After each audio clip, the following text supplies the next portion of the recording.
Charleston with some insight into what this all means. And you had the chance to read. How long did it take you to read this all? A couple of days. Oh my God. All 450 pages of it. So what do you make of it? What I make of it is, honestly, it's going to be great for most people. So most people are going to end up getting a pretty significant tax break, and those with children, they're going to get an even better tax break. Overall good. So what happens 8, 9, 10 years from now? Well, your guess is as good as mine. Congress has pretty much dug themselves into a hole at this point. What they've said is, okay, we're going to pass this, and it's going to be in place, for the next 8, 9 years, and then all of a sudden, just like that, it's just going to expire.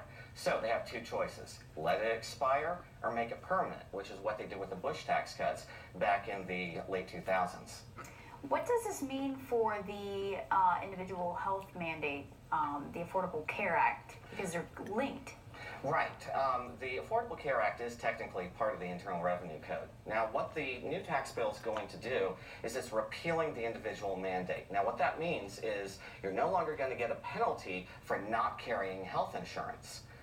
So, people will still be able to purchase their insurance off of healthcare.gov, but they can probably expect to pay a little bit more. According to the Congressional Budget Office, if you buy your insurance through healthcare.gov, you might look at paying an extra 10% in premiums. So it takes some of the teeth out of the Healthcare Act law. It does take quite a bit of the teeth out of it. I want to ask, what does it do for tax preparers? Well, and since it's so simple, you can see it on one card now, does that mean that people like you are out of business? Let me just tell you something. It is not nearly as simple as you think, and my job as a CPA outside of practicing or outside teaching at the college is very secure. It's still going to be a little bit on the complex side. In fact, by a little bit, I mean quite a bit.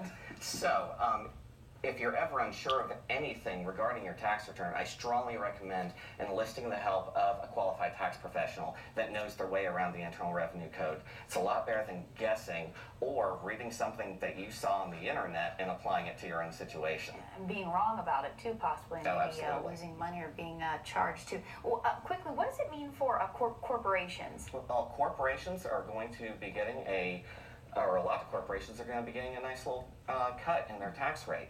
In fact, they're going from the top tax rate for corporate from 35%, it's going to get cut to 21%.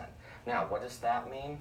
How are they going to make up for the revenue shortfall? Well, part of it is there's a new tax for corporations. For those corporations that have subsidiaries outside of the U.S., the profits they make outside of the U.S. are now going to get taxed with a special tax on top of the 21% tax. Thank you for this information. There's a lot more I'm sure that we can go over. We'll have to bring you back and do that another time. Thanks for joining us today. Now, your first alert forecast from Live 5.